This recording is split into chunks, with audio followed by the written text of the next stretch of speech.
Welcome back to the Breakaway USA podcast. I'm joined by Fabian Garcia and Speechless with Kev, and we have a special guest, Austin Smith, Representative Austin Smith from the great state of Arizona. He is a legend in Arizona politics.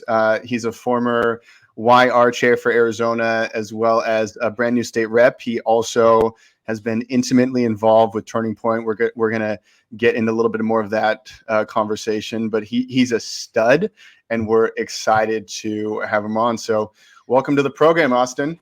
Well, your viewership's about to go down now because you talked me up so much, and so next time I screw up, I'm not in a good spot. But no, it's good to be with you guys. Gentry's a patriot. Got to know him pretty well over the last year or so, and Kev, it's been a while. It's been what, 4 years now? I mean, it's been a while, and now I get to meet Fabian, so I'm just happy to be with you guys. I appreciate it. Absolutely.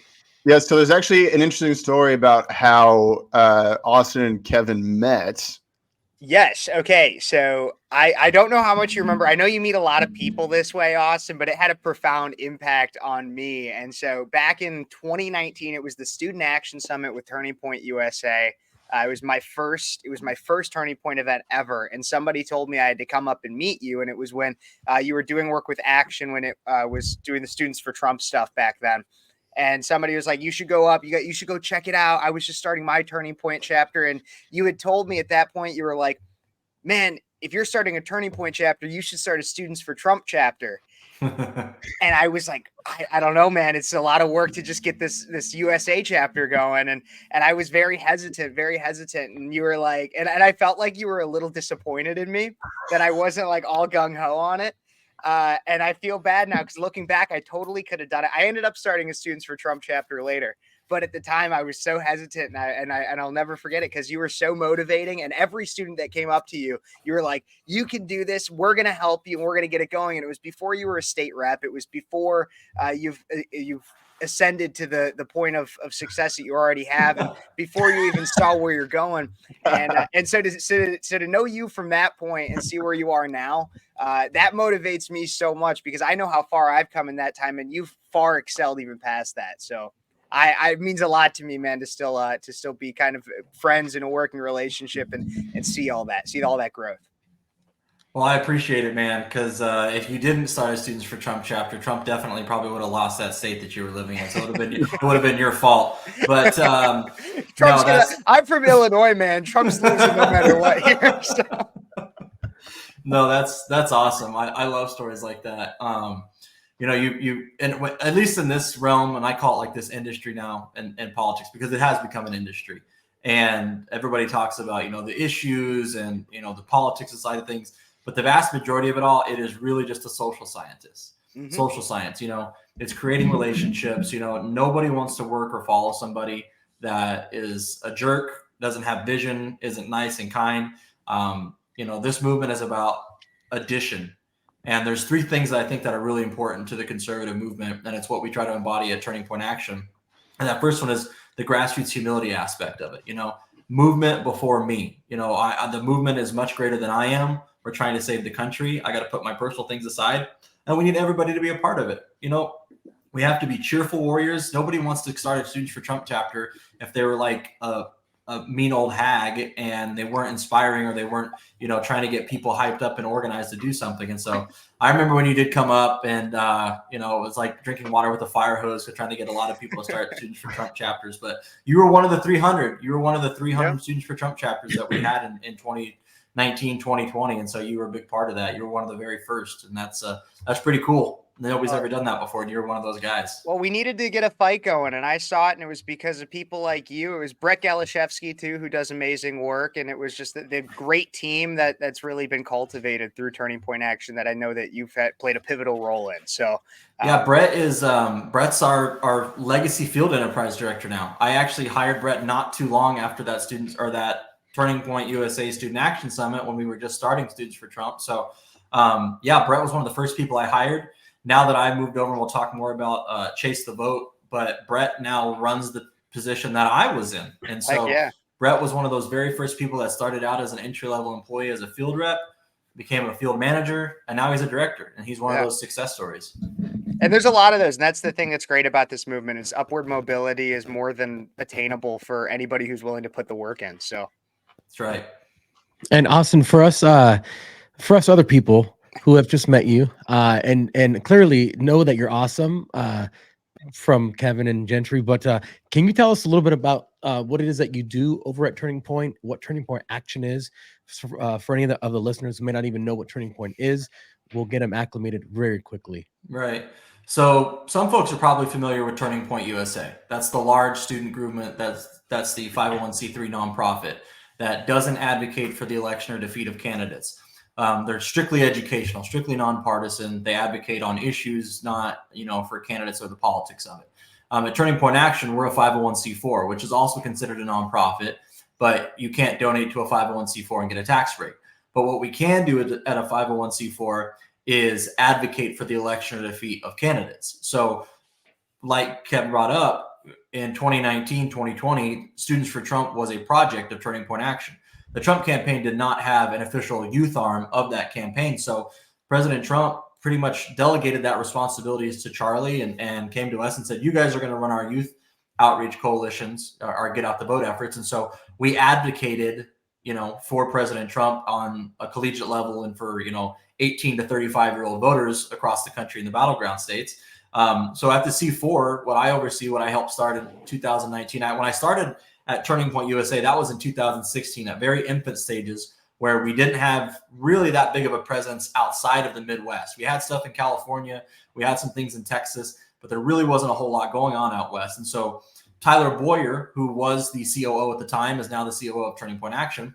We launched the Campus Victory Project, where we recruit students that are conservative to run for leadership on their college campuses. And so this was 2016, and we brought Turning Point USA out to Arizona in our crappy little Mesa, Arizona office, where we had homeless people outside, there was druggies outside, there was homeless people going to the bathroom outside. It was in a really rough part of town of Mesa, and it was essentially like a little startup company at the time. And Turning Point was headquartered in Illinois, Lamont, Illinois, where Charlie's from, and all the administrative staff was there. Well, Charlie's gone, 340 something days a year. And why would we have a conservative juggernaut organization that's growing in a liberal state, right? It's not welcoming. It's not a smart environment to be in. So me, Tyler, and a couple other people convinced Charlie to pick up the headquarters in Lamont and bring it out to Arizona, Arizona's next great battleground state. And we knew even then, back in like 2017, 2018, we're like, the fight is going to come to Arizona next election cycle and so on after that. And so we picked up Turning Point, moved it to Arizona. And about 2019, I got approached I'm doing my job, my regular, thing in the conservative movement. And Tyler approaches me and was like, hey, what do you know about a 501c4? And I was like, I have no idea what that is. He's like, well, we're going to start and run Students for Trump. And I'm like, that's great. Where's the punchline? Like, what am I missing? Like, what's going on? He's like, well, we have to build all this stuff for a C4. I didn't know one thing about 501c4s and how all that operates with federal elections commissions. And so this was the spring of 2019. And by that time, I love that Step Brothers mug, by the way. That's awesome. Thank you. But so we started Turning Point Action in the summer of 2019, and we did our Students for Trump launch party in Vegas. I think it was the Palms Hotel in August of 2019. And that's been us ever since. And now Turning Point Action has kind of, rolled into a political juggernaut. A lot of people are talking about this is what the RNC should be doing. And what we've replicated at Turning Point Action in essentially 4 years, coming up on 5 years this summer, Turning Point USA, it took them over 10 years to build. Well, we did it in 4 years at Turning Point Action. And so that's a lot of testament to the people that we hired and the vision and the company culture. And Turning Point Action is starting to get a lot larger now because of just our company culture and what we truly believe in. And, you got to walk the walk a little bit, and that's what we believe. Absolutely. I can't even speak highly enough about Turning Point and just the ability to cultivate such grassroots in every facet of youth culture. I mean, it started off as Austin, and like 30 miles north of where I grew up in Illinois with Charlie and Bill Montgomery, a few others, and figuring and in a garage essentially. Yeah. And has now grown into not only being the educational wing of conservatism with USA, but you have the political wing of Action. We have Faith. We have Campus Victory Project, and it's continuously growing. We're now in high schools. When I started in Turning Point USA, the idea of being in high schools was still kind of a pipe dream, and now here we are in thousands and thousands of campuses. And I say we, I'm not even the leader of a chapter or anything anymore, but you guys even have an alumni wing now. So Yeah. it's continuously growing. There's nothing ever really been like it. You could maybe try to say YAF at one point, but that is kind of its own small following. You're right. It's a juggernaut in every facet, and anybody I recommend everybody getting involved in some way. What's pretty cool about just the history and the genesis of where Turning Point started, and some of you might know like who Foster Friess was, Mm-hmm. a very successful conservative business. Oh, I think he froze. Did he freeze for you guys? Yes, he Yeah. did. I was worried it was me. So Yeah. Uh, No. There we went. Now we're back. Okay. yeah. Foster You're talking about Friess. Foster Friess. So yeah, Foster Friess, Charlie was at the Republican National Convention with Bill Montgomery, Yep. and he ran into Foster Friess and kind of, gave him essentially an elevator pitch, right? Like literally outside of an elevator at the RNC. And he gave him the elevator pitch on what he was trying to do. And right then Foster Friess wrote a $10,000 check to Charlie, and that was the seed money. Yep. And now, look at a multi-million-dollar C4, multi-million-dollar C3, Is this hundreds the of same? employees. Is this the same Foster Friess that has like the ice cream shops and all that? No. Oh, not okay. him. No, because there's a famous one here in Yeah, California. I don't know yeah, if we're- yeah. Okay, so I wasn't sure if it was the same. Foster would always say, I got to know Foster pretty well before he passed away. And he's like, yeah, I'm Foster Friess like the beer, the Friess beer. That's how you spell my name. That was Foster Friess. But yeah, I mean, like it turned into, it's turned into a massive, movement that's bigger than, what we ever thought it would have been when we first started it. And, Charlie started 2012-ish, but in 2016, when we were still in that infant stages, now it's just multiple avenues of what we're doing between the C4, there's Turning Point PAC, they have the Mount Vernon Project where we recruit people to run for the RNC. You've got the Campus Victory Project, which is its own, because of the success that it had under Turning Point USA, it's its own 501c3 now with its own network, with its own stuff. Yeah. And then Turning Point Faith and the Turning Point Academy. So it's turned into a whole plethora of what, the movement is supposed to be.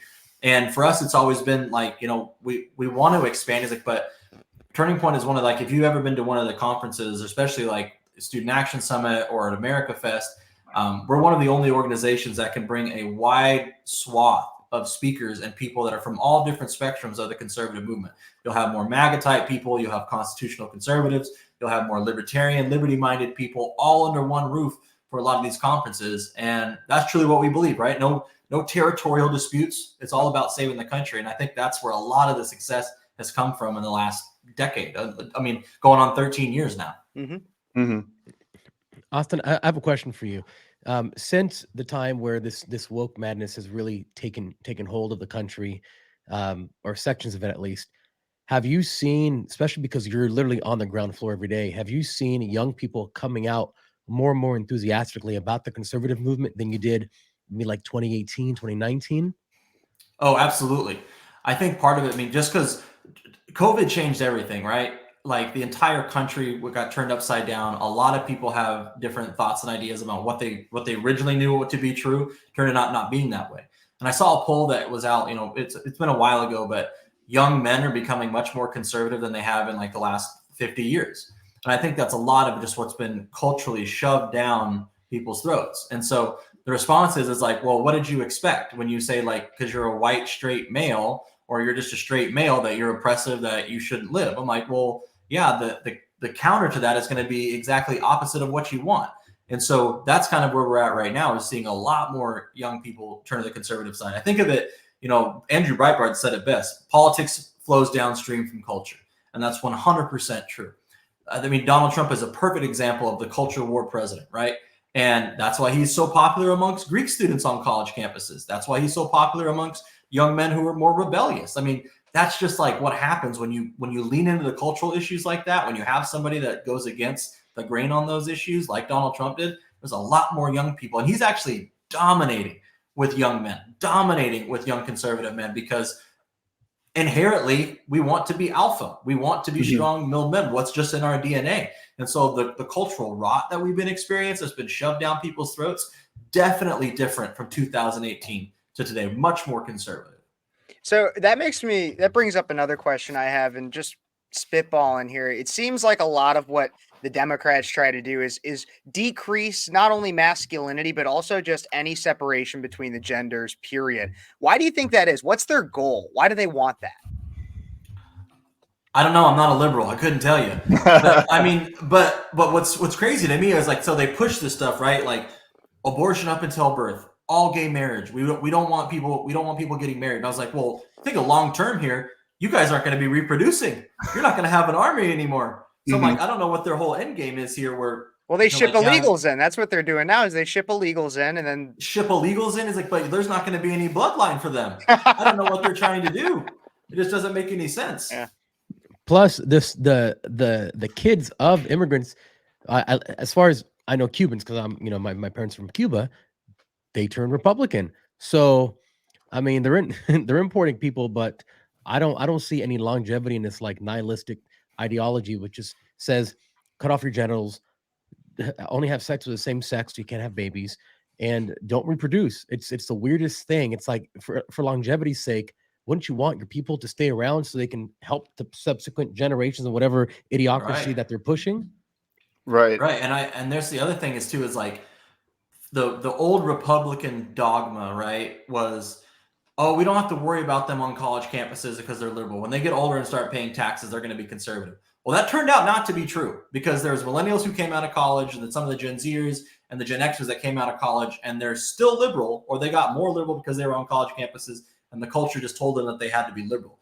What I think is really unique about this new conservative movement among guys our age is that we go to the places that we're not supposed to be. We go to the venues or the avenues where traditionally conservative thought and ideas aren't necessarily respected. I mean, I don't know if you guys paid attention, like what's going on in Arizona, like at Arizona State University, the free speech issues that they've had there, and the stuff that I've been working on in the legislature is that, you have to be engaged on these issues.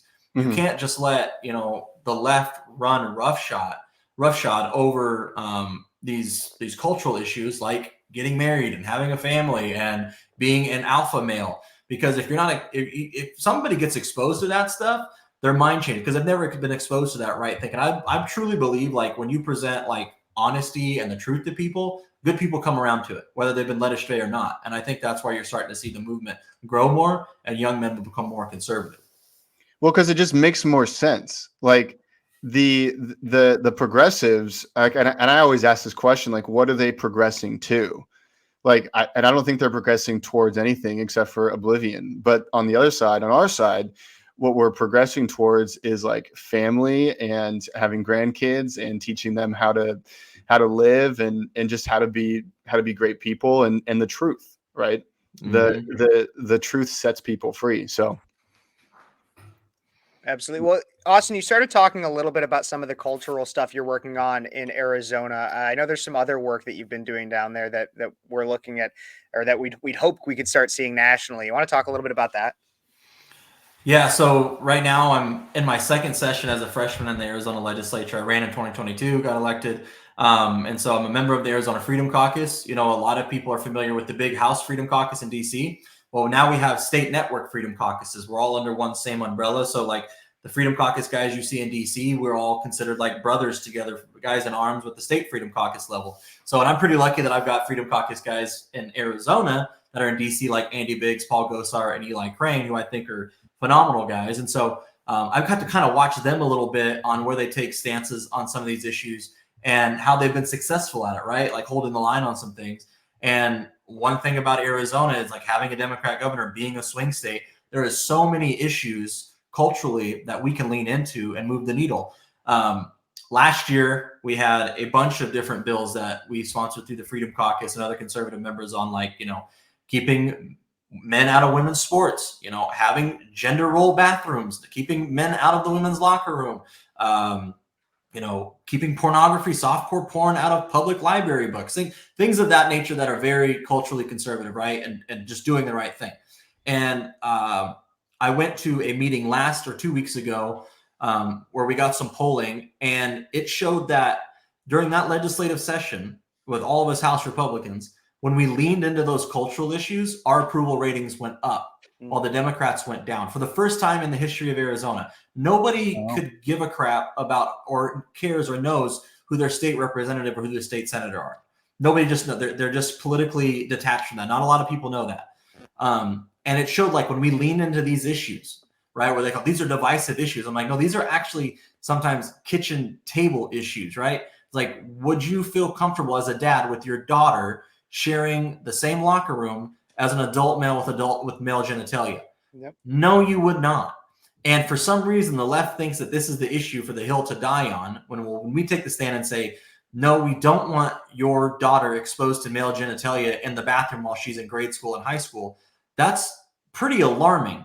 That, you know, that's kind of where the country's at right now. But we're winning on those issues, and the polls show that we are. And so when you lean into those cultural issues, you start to move that Overton window a little bit. You're moving that conversation where, you know, it is the third rail of politics to not touch, you know, some of these cultural issues. Like, but the opposite is actually true. When you do touch them and you lean into them, that's one of them. And so I worked on a lot of bills last year, co-sponsored them to protect women in sports. Another big one that I'm working on this year. And so a lot of people are familiar in the World Economic Forum and the global health organizations about like 15-minute cities, don't eat meat. You have to, like, we're going to track all the vehicle mileage on your car. Stakeholder capitalism, where like everybody's an owner of the business and there's no individual property rights, so on and so forth. The list just goes on and on and on and on. And so what is happening is like, it's not really the states that are doing it. It's like all these cities and these towns and these local governments that are attending these World Economic Forum conferences or these stakeholder group Marxism conferences, everything that's like left of Lenin, that's like seriously liberal. And so the cities are getting involved in these conferences and taking their policies and like paying dues to be a part of these organizations and bringing it back to your city.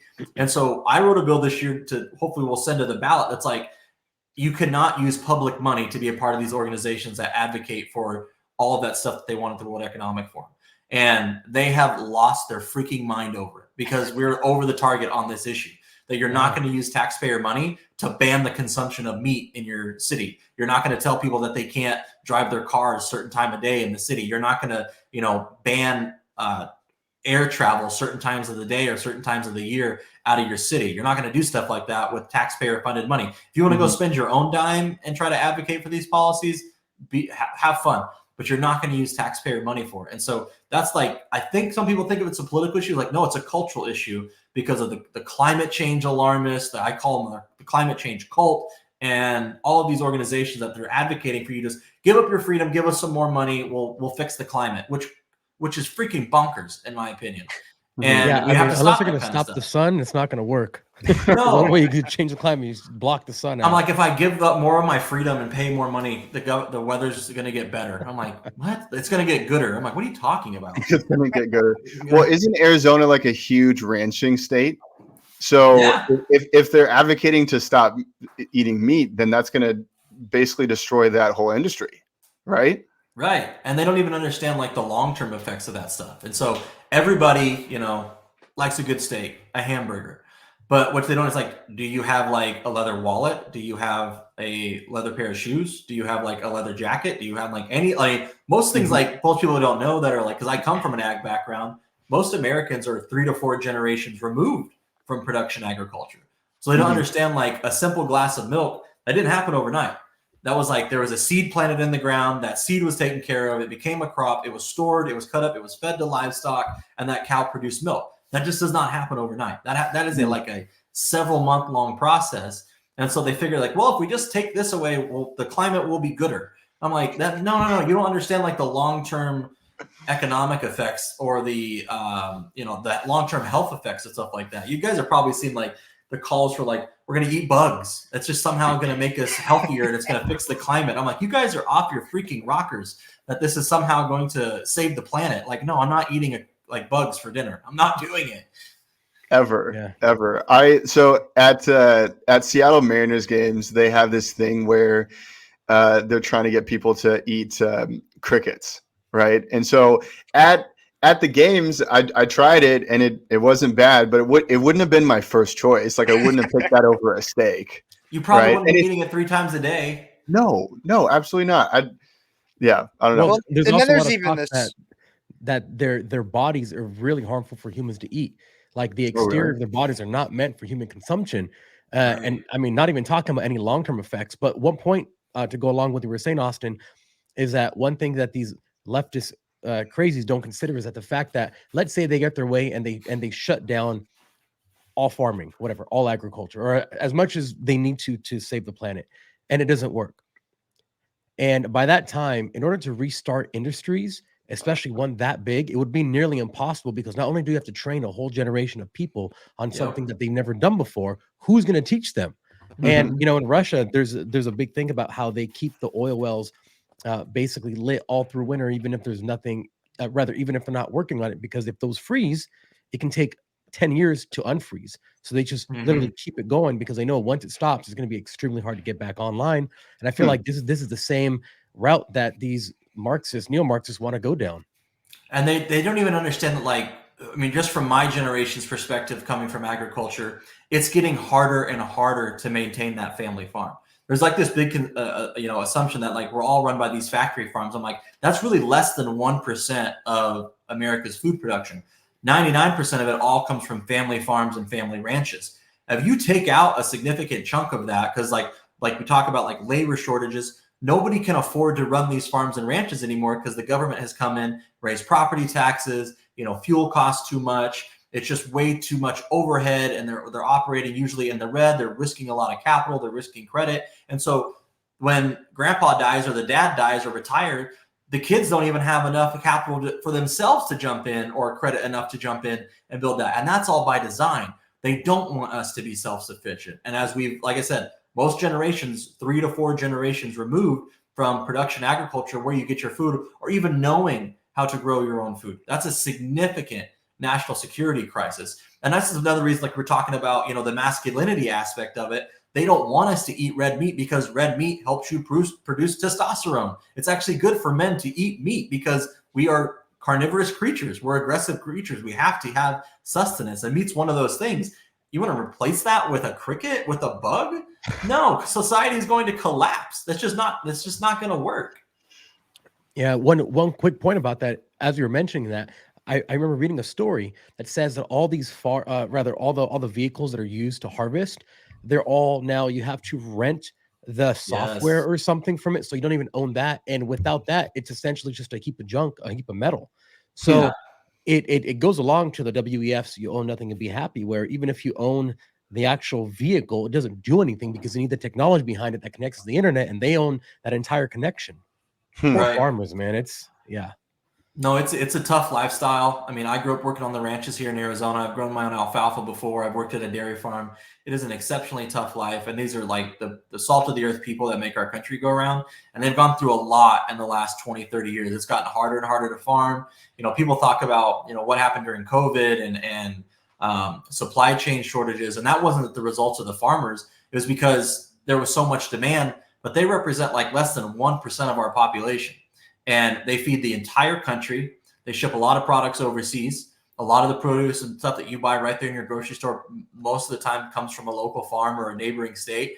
And so it's not a very big industry. And you take those people out and they can't self-sustain anymore. And like you were mentioning, Fabian, is that nobody's going to know what to do. Nobody's going to know how to farm. Nobody's going to know how to ranch. Most people don't even know how to fire a gun to shoot a deer if they had to, or a squirrel or something. Like, you want to talk about madness in the streets? Food security is national security. And you take that chunk out, you think it's bad now, just wait till people can't go buy a glass or a gallon of milk anymore. Then we're in really big trouble. Jeez. Yeah. You're spot on. So you were just telling us about another bill, though, before we started, and I wanted you to finish that thought on election integrity in Arizona. It sounded like that was a huge win. Yeah, so one of the reasons I ran for the legislature was because of election integrity. Being here in Arizona, in 2020, that was really a kick in the nuts of how they stole it from us, and it was kind of right in front of our eyes legally. And you want to talk about fraud, and you want to talk about manipulation. We know that the left and these much larger organizations are manipulating the outcome of elections. There's no denying that.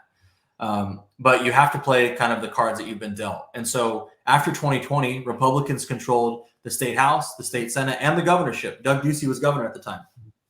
They didn't get a lot of significant election integrity reforms. The one that I can think of that was the biggest that they got back then was banning the Zuckerbucks from Arizona. That they can't donate the counties that facilitate the election. They can't take Zuckerbucks for drop boxes, for mass mailing of ballots, for research, for marketing to update your voter registration. You can't work with the governments on that. And so that was pretty much the only significant 2020 after 2020 election reform. 2022 happens. Machine tabulators go down on election day in Arizona. It screws Kari Lake over. It screws Abe Hamadeh over. We just got our asses kicked. They wiped the floor with us with the system that is in place. We were so unorganized and underfinanced compared to them that they just wiped the floor with us on it. And so one of the reasons why Kari Lake goes to court and Abe Hamadeh goes to court and these other candidates is because they're trying to find standing to sue in court. That you might have seen the videos of those guys in Maricopa County just clicking through the signatures really fast. Well, technically that's illegal, that they have to take time to, certify those signatures, but we have nothing in state statute that says that has to be the law. And so when Kari Lake goes to court and they show them that, the judge is like, well, you know what? You're probably right, but there's nothing in laws that says that they're breaking it. And so what we did this year, Representative Alex Calden, who's also in the Freedom Caucus with me, I was with him today. He calls himself the second best election integrity conservative lawyer in Arizona because there's one in front of him that's really good too. But so I'm on the elections committee with him. We're both in the Freedom Caucus together. In the 2023 legislative session, he wrote the bill that would have just codified into law when Katie Hobbs, when she was Secretary of State, the procedures manual on how signatures are supposed to be, observed and adjudicated and cured. He wrote a bill that was her literal election procedures manual, and she vetoed it. So fast forward to 2020, end of 2023, beginning of 2024. Because Congress did the reform of the Electoral Count Act, it changed a bunch of dates on how we have to send our electors and how we certify election results in Arizona.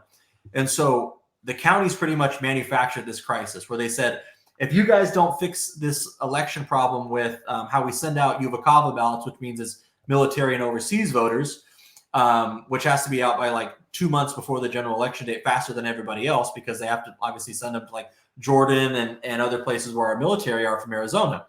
And so what we did is we said, okay, but in order to get that done, you guys need to come help us on significant election integrity reforms. So we put into that bill to move up the date for them to be able to send out the Uvacava stuff, military overseas voters.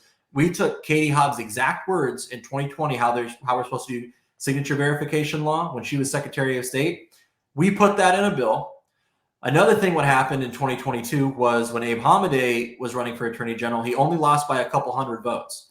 That's because the Democrats were getting real-time data from their nonprofits, their NGOs, backdoor data from the counties to go to Democrat voters and cure their signatures. So the signature that they sent in didn't match what was in the data when they have to count their ballots. So they were going real time to people's doors during early voting and saying, hi, your signature is not cured. You need to call in or sign this affidavit that that's who you say you are, so your signature will be cured and counted, because they can't count the votes for your signature unless your signature has been cured, has been approved, and that's what they have on file. Right. So I thought, I was like, well, I think it would be a good idea if in real time there is Republican ballots and Democrat ballots that need to be cured. Every 12 hours, the county recorder must publicly put on their websites so the counties can have available who needs their signature cured with their address.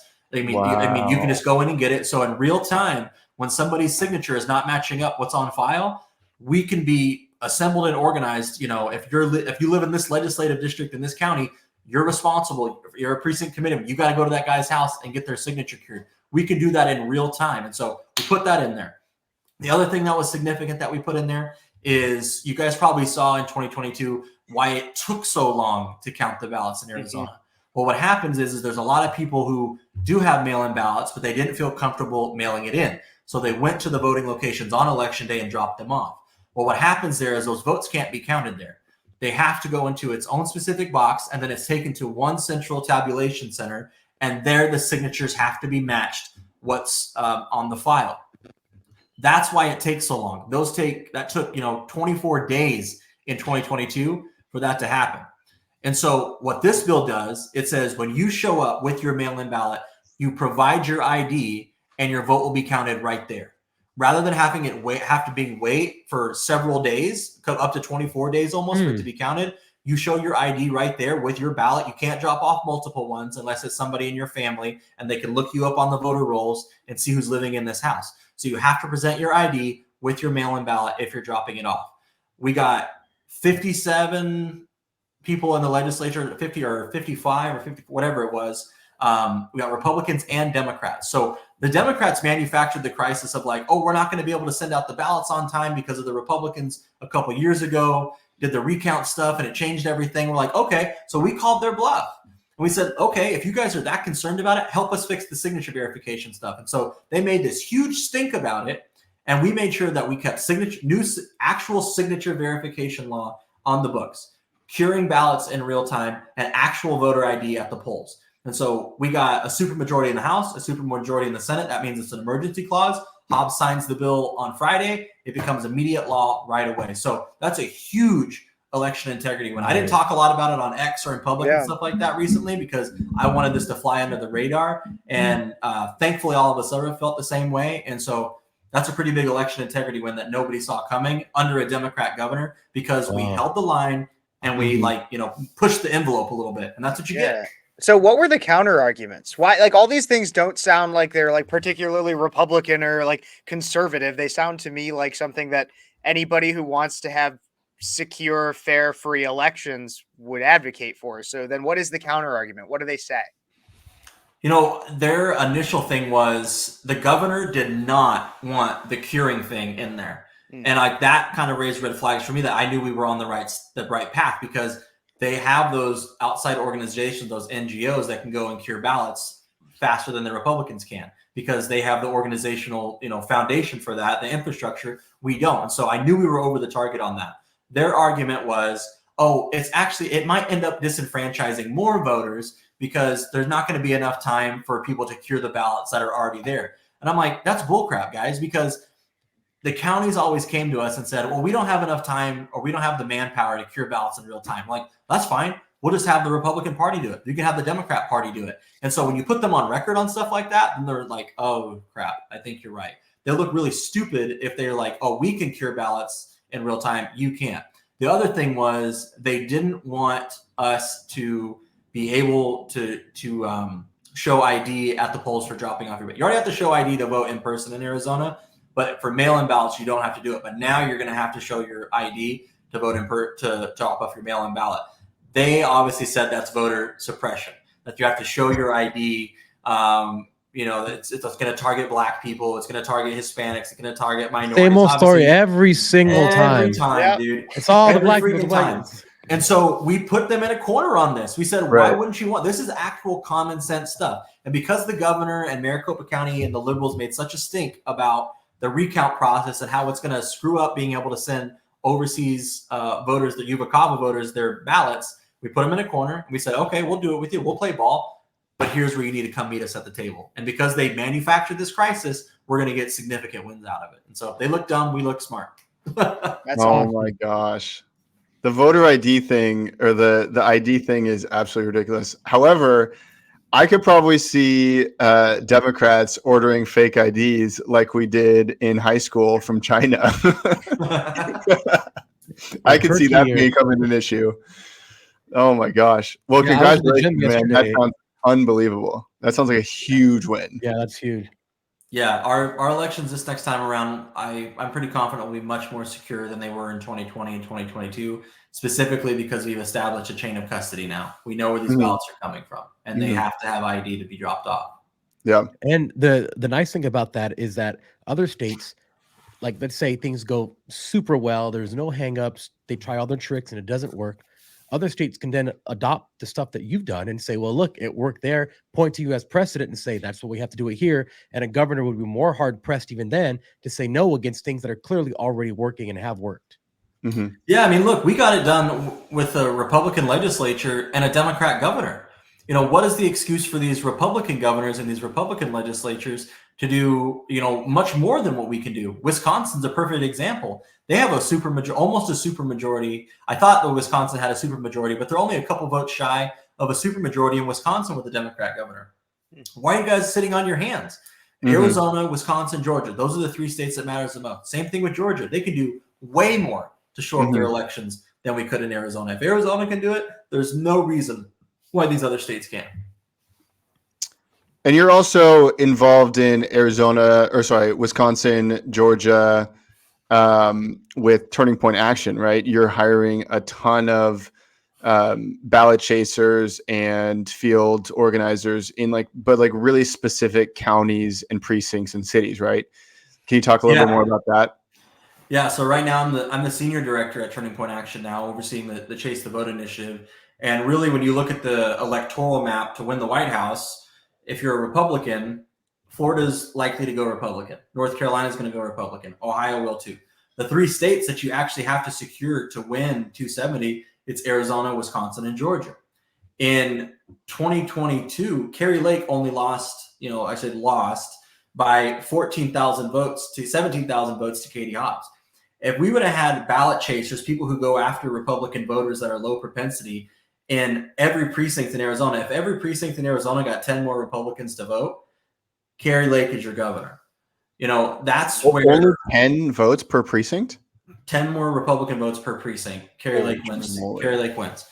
And so the significance of that is Mark Kelly, our astronaut, freaking senator from Arizona, his group, Mission for Arizona, his 501c4, they hired close. We got the information on this. Mission for Arizona hired close to 1,200 people in Arizona to chase low propensity Democrat votes. That's why there is such a big spread between him and Blake Masters, where all they did with that 100,000 something vote spread, all they did was go find low propensity Democrats and get them to fill out their ballot for Mark Kelly and Katie Hobbs. So Mark Kelly pulled Katie Hobbs' ass across the finish line with ballot chasing, with those 14,000 something votes, and Mark Kelly's 100,000 votes. Same exact thing can be applied in Wisconsin. Tim Michels, who was running for governor there, he lost by another 97,000 votes to the Democrat Tony Evers that was running there, simply because of ballot chasing. They had upwards to 800 ballot chasers in Wisconsin going after low propensity Democrats and pulling him across the finish line to get him elected. Ron Johnson wins by a significant amount because he also, I don't know if he was ballot chasing, but they were also targeting low propensity. And you can argue because he's a senior senator from that state, he has a lot of clout, he can get elected. But Tim Michels loses by 90,000 something votes simply because of ballot chasing. The votes are there. This is all simple math. And so the reason why we're doing this chase the vote thing is you've probably heard about, from these consultants, it's all about candidate quality. If we just nominated more moderate, squishy, America last people, George Bush types, we're going to win elections again. When that couldn't be further from the truth. I have said before, and I will say it again, it does not matter if it was Donald Trump, Ron DeSantis, or Ronald freaking Reagan on the ballot in 2024. We will lose these battleground states if we do not ballot chase in Arizona, Wisconsin, and Georgia. It's that simple. They elected Joe Biden doing it. They elected John Fetterman doing it. They elected all of these Democrats. You've noticed the Democrats are not pivoting to the middle towards these general elections. They're getting further and further left. Why? Because it's a simple game of math. They know where the votes are. They know where these low propensity Democrat votes are, where they only care about maybe one issue. Low propensity Democrat, somebody from Mark Kelly's shows up at his door. Do you hate Donald Trump? Yeah, I hate Donald Trump. Great. Here, fill out this ballot for Joe Biden. Boom. They fill it out. They walk with him, go drop it off in the ballot box, or the mailbox. That's all by design. That's all a simple math game. That's all that it is. The plus side about this chase the vote operation in Arizona is we have more registered Republicans than they do Democrats. Same exact thing in Wisconsin. They have hit a ceiling. There's only so many votes that they can get. Independents are already going to break 50-50 one way or another. Democrats are already going to get a high propensity turnout from their low propensity votes. Republicans, we're getting our hard Republicans to vote, and we're trying to go after these independents and get them to vote for us, but we're losing an entire low-hanging fruit of voters out there. And so that's why Chase the Vote exists. That's exactly what we're trying to do in Arizona and Wisconsin. Yeah, and I think the issue of the economy and the border are a really bad hindrance towards towards the Democrats right now, and could be that issue for low propensity of Republican voters who are just fed up with everything. Probably why they're not even voting, because they just hate everyone because things are so bad. I did want to ask though quickly, because clearly now you have really good insight to what they did in 2020, and you fixed a lot of those issues. Do you have, and I'm not going to ask you because I don't want anyone to hear, be like, oh, look, that's what they're doing. But have you guys sat down and said, what else could they do? Like, if we're chasing to catch up to where they were, what are they planning now that's even further from what they were doing before? And what, if there's any loopholes that they can, go into? I think and I'll be honest with you, it's my concern, and what I think can be next is the DOJ stepping in to run the elections. It's the DOJ stepping in, coming into these states and being the ones to facilitate these elections. That's one of the reasons why they manufactured this crisis in Arizona was we're not going to be able to hold and facilitate these elections because we're not able to get the ballots out on time. We're not able to process these ballots in time. So the DOJ needs to come in here. So I think that's going to be their next step in some of these states. So they're going to want the DOJ to come in. But because the legislatures are all in disarray, they can't get anything done. The ballots are not being sent out. There's lawsuits going on. The DOJ comes in. We're going to facilitate your election. We're going to send out the ballots. We're going to be the ones to count it. I think that's the next move. That's what I'm seeing that's going to happen next, and why we try to get in front of it here in Arizona, because the worst thing possible could happen is the federal government coming into each state and now running your elections. Now we're done. Now we're totally done. Now we've got the federal government running everything between the DOJ, as corrupted as already is. Let's put these guys in charge of elections now. Let's start suing, the Turning Point Actions for, being involved in this. Let's start going after the candidates, talking about, election fraud, simple things like that. They're just going to use and this is why I think that they're freaking out, because we've been more vocal about the ballot chasing thing and they're trying to kick Trump off the ballot, and they're trying to get these candidates not to run, where they're trying to go after electors to not send your electors if you're, not the presumptive nominee. They're using the lawfare to win these elections. They're going to use the DOJ to come in and manage these elections now. If we can't get you off the ballot, we're going to find a way to do the tally. That's what I think is going to happen next if we're not playing offense on it. That would be nuts. That would be one step closer to the authoritarian state that we're all just hoping never happens. Right. And I'm wondering about the constitutionality of it. Obviously, it seems very unconstitutional to do so, but it seems like they just don't really care either. So, no, and they obviously have shown that they don't. And so, if you just give like one, slight of disapproval, or you screw something up, it's just giving the DOJ the opportunity to come in, because they're the federal government. They've set precedents. They can say you're violating people's civil rights, and so we have the obligation under United States Constitution or federal authority to come in here and run your elections, which is terrifying because they will never leave. Yeah. That's one thing they'd like to do. Once they get power, they don't like to give it up. That's for sure. No, that's one thing I've learned in the legislature. Once it becomes a government program, it never goes away. That's usually why I'm always a no vote on continuing agencies. I'm like, no, we got to renew it every 8 years. I'm like, great, I'm a no vote. I'm a no vote. Jeez.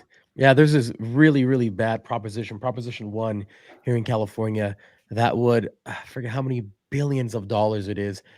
They want to change mental illness to behavioral something else, and it grants all this money. It's just such a communistic type of proposition. I'm reading it, and the bill is probably like 30 pages. Yeah. Just for the proposition, and I'm like, no one's gonna read this. It's horrible what they've done to the state, and they're not stopping. They want more money to do more social programs on top of the already exorbitant amount of money they spent with zero results. And I don't know if you've heard, but apparently now we went from being in a budget surplus of like $100 billion or something ridiculous now to a deficit, all because everyone's just leaving, and California can't collect taxes anymore. Yeah, it's a problem for all these blue states. They're picking up and leaving because nobody can afford to live there anymore. And that's why you get like this influx of a lot of people moving to Florida and Texas and Arizona. And that's kind of been one of the reasons too. It's like the influx of people moving from California to Arizona. Are they bringing their voting habits? Yeah, some of them are. Is it making that much of a significant impact? I don't know. I think it kind of is, because you're starting to see it in a lot of these states that are red become much more competitive. And there's a larger conversation about that. So you get this really bad policy like you're talking about in California, and people will vote and keep that stuff there, right? but they also have that massive infrastructure, that Democrat machine in California. They're like, we don't care if you pick up and leave or not. This is how we're going to run the state. We have the machine here to get this proposition across the finish line. We have the supermajority legislature. We have a Democrat governor. Go ahead, leave. But eventually it's like whatever you want to call it, a star. It's going to collapse in on itself. Mhm. It's just not sustainable. And who's going to be there to pick up all the pieces? Definitely not the Republican voters. They're all gone. Mhm. We're going to ask the federal government to bail them out. That's the theory I've been hearing from people. So, like, I live in Illinois. I have friends that live over in California, and what I hear from people is they say they're both racing to hit bankruptcy, so that because they know the federal government will bail one of them out, and the other one is going to be left to fend for themselves. And so, whichever one hits bankruptcy first, that's the one that's going to actually get the help. And so, I really don't know if it'll be. I mean, my money's probably on California, but being in Illinois, I don't know. We seem to make a lot of wrong turns as well. You know, there's a lot of successes and a lot of failures we've talked about in this, Austin, and a lot of it has to do with a lot of the work you've done in your state senate, and a lot of that other people have done in their own governments that they've been elected to. But what can the average person do? The average person who's watching this, who's not necessarily elected to anything, might go to a meeting here or there, is obviously in tune enough to be watching political content on the internet. But what can the average person do to help out with shifting America's culture, with ballot chasing, everything like that? Yeah, I think the most important thing, at least for somebody that's right of center or who's not maybe they're apolitical, but they are upset to see the way the country's going, right? And they I want to do something. Charlie Kirk always has this joke where he's like, Charlie, I've done it. They come up to Charlie like, I've done everything. I bought the pillow. I refinanced my home. Did all that stuff that's on Fox News to save the country. What's happening? Like, well, that's not how you save the country. One of the most, my background in the last couple of years is I was very involved in the grassroots for the party here in Arizona. And everybody who's a registered Republican is probably, even I know the party sucks, but the parties are a vehicle to get your ideas and your policies across the finish line. And unless you've got a stake in the party, you really have no say at all. Gentry knows this. We talk about it all the time at Turning Point Action. And I know you do, Kev, is being a precinct committeeman or central committeeman, whatever the nomenclature is for your state, the lowest elected office.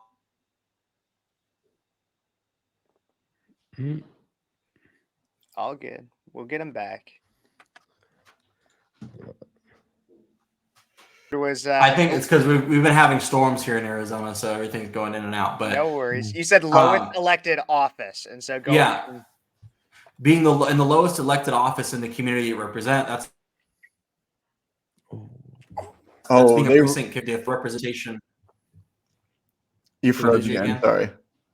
That's all right. I think it's the weather going in and out right now with the Wi-Fi. But being a precinct committeeman, that's the lowest office closest to the people. Right? Like when you're a precinct committeeman and you're somebody who has skin in the game, going and voting on like who leads your legislative district, your county party, who eventually elects your state party chair, who sends those people to represent you at the RNC. I will tell you, if you're somebody like, I'm so pissed off at my elected official, I can't get a hold of them. I just need to be able to have a conversation with them or figure out what's going on. I pick up the phone when one of my precinct committeemen calls me in my legislative district. Why? Because they're more in touch with the grassroots. They have more of a say. They know more people. They can sway public opinion. That's the whole thing about this election integrity stuff we got done. None of this would have gotten done if the precinct committeemen hadn't been organized and vocal to us to get this stuff done. And so if you're somebody who's concerned about the future, the direction of the country, the state that you live in, your community, your county, your city, you have to be a precinct committeeman. It's like the absolute first step, getting involved at that level, having some skin in the game. I always say, like, you're not actually in the Republican Party unless you're a precinct committeeman. You have to take that step. You've got to be like, I think what's killing our country right now, guys, is like our grandparents and before that, they built these communities. Why? Because they understood that you had to have some input. You had to put some skin in the game. You had to be involved in the PTA. You had to be involved in the school board. You had to be involved somehow, some way with some organizations that impact the community. Because when you don't, the bad actors start to show up. Bad things happen when good men aren't around. I don't remember what that whole saying is like, but when you're not involved at a very local level and everything happens around your community, that's why I think you're seeing such pushback against a lot of these school boards of what people are being taught in school, is because a lot of us have been absent during this time. And you have the worst of the worst. The power always attracts the worst people. And when you're not around to correct that, then the country's going to go to crap. And that's why you got to be a precinct committeeman. You've got to be involved in your school board. You got to be registered to vote. And then, like, if you're a young male like us, you got to find a woman. You got. I mean, none of this is going to matter if you don't get married and if you don't have kids. We got to reproduce. We got to build our army. We're already ahead of the left on this because they're not having sex with the opposite sex anymore. So they're not going to be making any children. So we're good there. We got to play the long game. Absolutely. Be the sheepdog in the world of wolves and sheep. Absolutely. We gotta coin that phrase for you. Well, Austin, it has been a pleasure having you on the show. How can people find you? How can people find out more about what you guys are doing? Well, I appreciate you guys for having me on. I'd like to be back anytime you want me. I definitely like this vibe. This is cool. You can follow me on X at AZ Austin Smith. Same thing on Instagram at AZ Austin Smith. All of it's the same.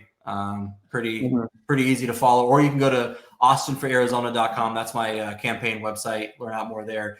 If you would feel so inclined, donate to my re-election campaign because I don't carry special interest for lobbyists, so I don't get a lot of lobbyist checks. I don't carry a lot of water for them, so I have to raise my own money. But absolutely. Well, that's awesome. Everybody that's awesome. who is listening, go follow Austin, and if you feel inclined, go donate to his campaign. But thank you. Feel very inclined. Feel very inclined. The future of Arizona, and Arizona is a swing state, so potentially the future of America relies on you donating to Austin Smith's campaign. So not much pressure on it. No pressure, no pressure. But if you're listening, it's a big deal. You can donate $5 or you can donate $5,400. Whatever's on your heart. Or you can do the Act Blue thing and just do a whole bunch of little donations. Yeah. No, we're not advocating for fraud there. No fraud. But thank you everybody for watching. Thank you, Austin. And subscribe to Breakaway_USA. Follow us on all socials. Follow Speechless with Kev on YouTube and Instagram. Fabian Lux on Instagram and Twitter, and Gentry Jeevers on Instagram, and Austin Smith. All right. See you guys. Okay, we'll have to